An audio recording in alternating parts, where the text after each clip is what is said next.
Hello friends, आप देख रहे हैं आपका चैनल शेयर बाजार विद आयुष। और जो हमने बात करने वाले दोस्तों JNK इंडिया IPO की लिस्टिंग डे स्ट्रैटेजी के बारे में इस वीडियो में हम उसके बारे में चर्चा करेंगे, तो वीडियो को पूरा जरूर देखिएगा। तो दोस्तों सबसे पहले तो कल JNK इंडिया की लिस्टिंग होने वाली है। कल 30 अप्रैल है और कल ये आपको बाजार में लिस्ट होता हुआ नजर आने वाला है। ₹2 की इसकी फेस वैल्यू है। 395 से 415 रुपीज़ का प्राइस बैंड था। 36 शेयर्स कुल मिलाकर मिलने वाले हैं आपको एक लॉट के अंदर। एक सबसे ज़्यादा क्वेश्चन जो मुझसे हर बार हर वीडियो में पूछा था जब भी मैं लिस्टिंग डे स्ट्रैटेजी की इसमें बनाता हूँ कि सर हमारे तक अभी तक डीमैट में शेयर्स ही नहीं आए।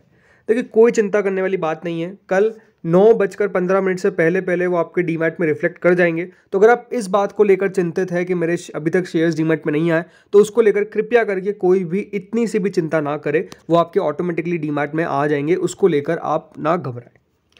अब दोस्तों ये बात ध्यान रखिएगा, आपको ₹415 का शेयर मिला है। कितने शेयर्स मिले हैं? 36 शेयर्स मिले हैं पर लॉट के हिसाब से। अब आपने जो भी कैटेगरी में लगाया है उसके हिसाब से आपको पता है कि आपके पास कितने शेयर्स आए, राइट। देखिए कोई भी इशू हो, कोई भी IPO हो, आजकल उसको लेकर हम सबसे इंपॉर्टेंट बात एक जो करते हैं वो है दोस्तों क्या? QIB का पैसा।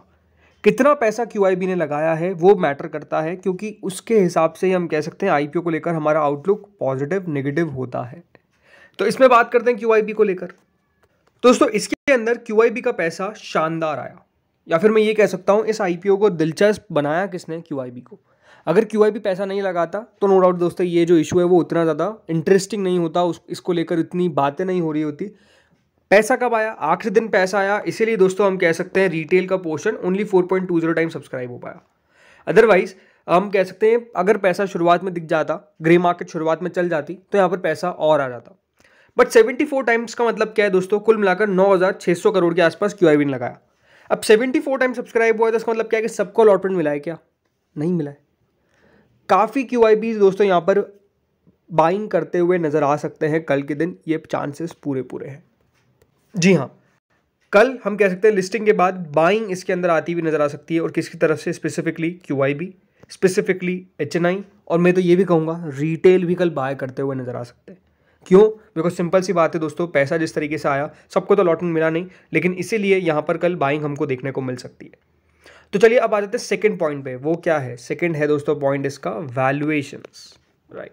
हमारे लिए इंपॉर्टेंट क्या है कि क्या है इस कंपनी की वैल्यूएशंस। तो कंपनी के वैल्यूएशन पे हम सबसे पहले इंडिकेटर्स पे देखते हैं। Return on equity 31.79%, return on capital employed 34.73%, debt to equity 0.34, return on net worth 31.79, PAT margin 18% से ऊपर। ये इंडिकेटर्स दिखाते हैं कंपनी की बेसिकली किस प्रकार की स्टेबिलिटी है, किस तरीके की ये कंपनी है। अगर कोई कंपनी की दोस्तों रिटर्न ऑन इक्विटी 31.79% की है, इसका मतलब आप समझ सकते हैं कि वो कंपनी किस यहाँ पर हम कह सकते हैं टाइप की है।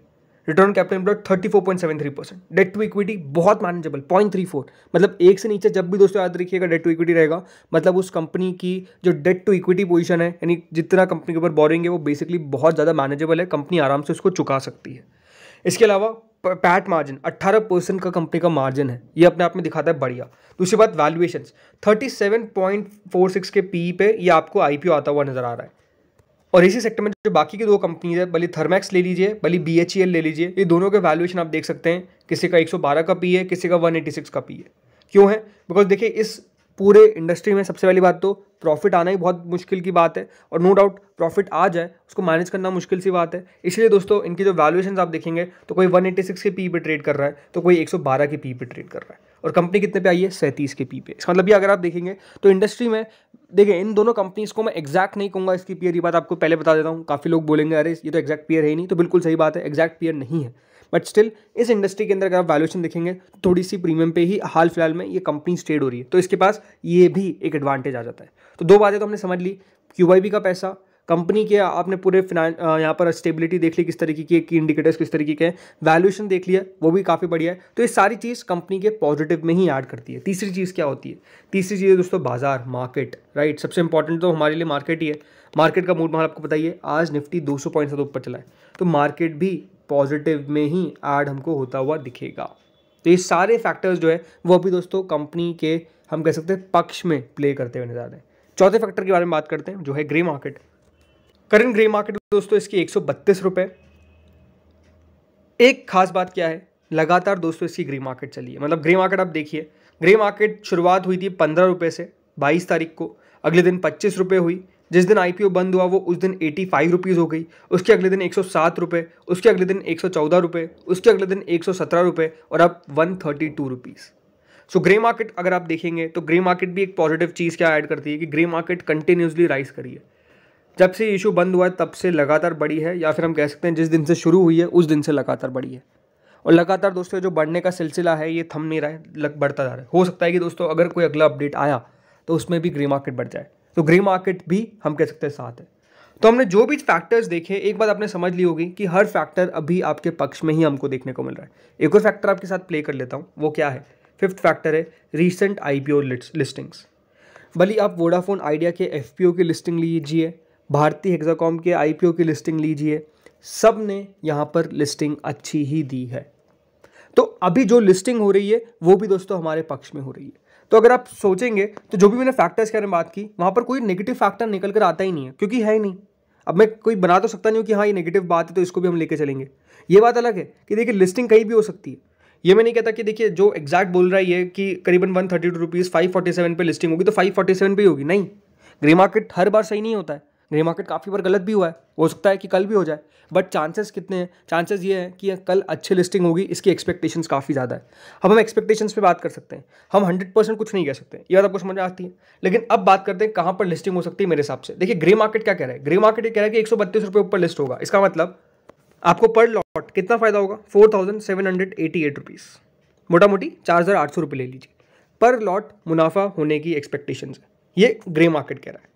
अब आपके जितने भी शेयर आए आपको पता है। अब मेरे हिसाब से कहाँ पर लिस्टिंग हो सकती है, चलिए आपको ये फाइनली बता देता हूँ। सो 415 रुपये का शेयर है, कुल मिलाकर 36 शेयर आपको मिलेंगे एक लॉट के अंदर। ग्रे मार्केट 132 रुपये है, बट मेरा व्यू ये है कि कल दोस्तों ये लिस्ट होगा बिटवीन 525 टू 565। अब आपको बोलेंगे इसके पीछे का रीज़न क्या है। देखिए सिंपल सी बात है, आई थिंक कंपनी बहुत शानदार है, फंडामेंटल्स काफ़ी ज़्यादा मजबूत दिखते हैं, और जिस तरीके से दोस्तों हाल फिलहाल में हमने देखा है कि QIBs बाइंग करने आते हैं और लिस्टिंग भी बढ़िया होती है, आई थिंक इसका एक फैक्टर इसमें ऐड होता हुआ नजर आएगा। कंपनी बढ़िया है तो मेरे हिसाब से अगर आपके पास आया है तो आप चाहे तो इसको लॉन्ग टर्म के लिए भी होल्ड कर सकते हैं। बट मेरे हिसाब से 525 से 565 यानी 110 रुपये से लाकर 150 रुपये के बीच में ये और ऊपर आपको लिस्ट होता हुआ देखने को मिलेगा। यानी आपका जो प्रॉफिट बैठता है वो एटलीस्ट 3960 रुपये होना चाहिए और मैक्स टू मैक्स 5400 तक जा सकता है। अब अगर देखिए 5400 से ऊपर हो जाए तो ये भी आपके लिए अच्छी बात है, और 5400 से कम भी रहता है और 3960 से ऊपर रहता है, इसका मतलब ये है कि दोस्तों एटलीस्ट आपको मुनाफा अच्छा हो रहा है। ये बात ध्यान रखिए, ये आप समझ सकते हैं कि इसमें रिटेल में अगर किसी ने अपने फैमिली में 5 लोगों में लगाया उसको अलॉटमेंट मिला, मतलब एटलीस्ट अगर आप समझेंगे तो प्रॉफिट आराम से बना, अलॉटमेंट आराम से आए। और प्रॉफिट शुरुआत में अगर आप देखेंगे तो इतनी एक्सपेक्टेशंस नहीं थी, तो कल जितना भी प्रॉफिट होगा वो एक बात ध्यान रखिए वो आपकी एक्सपेक्टेशन से काफ़ी बियॉन्ड है। ये अपने आप में एक बहुत पॉजिटिव बात है, राइट। तो ये मैं आपको बात मान के चलता हूँ। दूसरी बात, जिनको नहीं मिला वो क्या करें। देखिए सिंपल सी बात है, अगर ये कहीं भी शेयर 500 रुपये से नीचे लिस्ट होता है तो ये आपके लिए अपॉर्चुनिटी रहेगी इसको ऐड करने की, बिकॉज ये अपने आप में मेरे हिसाब से बढ़िया एक कंटेंडर है अगर आप लॉन्ग टर्म के इसमें व्यू रखते हैं। अगर आपने लिस्टिंग गेन के व्यू पे लगाए तो ये बात ध्यान रखिए, जो भी अपना हाई बनाए, मान लीजिए 500 रुपये का हाई बनाता है ये कल,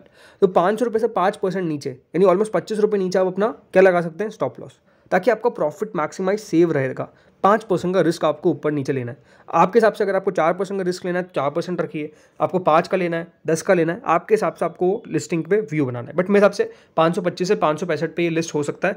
ये देखना है कि हाँ बाद में कितनी बाइंग आती है कितनी बाइंग नहीं आती, वो देखने वाली बात होगी। तो दोस्तों इस वीडियो में इतना ही था, बाकी आप लोग अपना व्यू शेयर करिए, आपको क्या लगता है कहाँ पर ये लिस्ट हो सकता है। इस वीडियो में इतना ही था। Thank you friends for watching this video.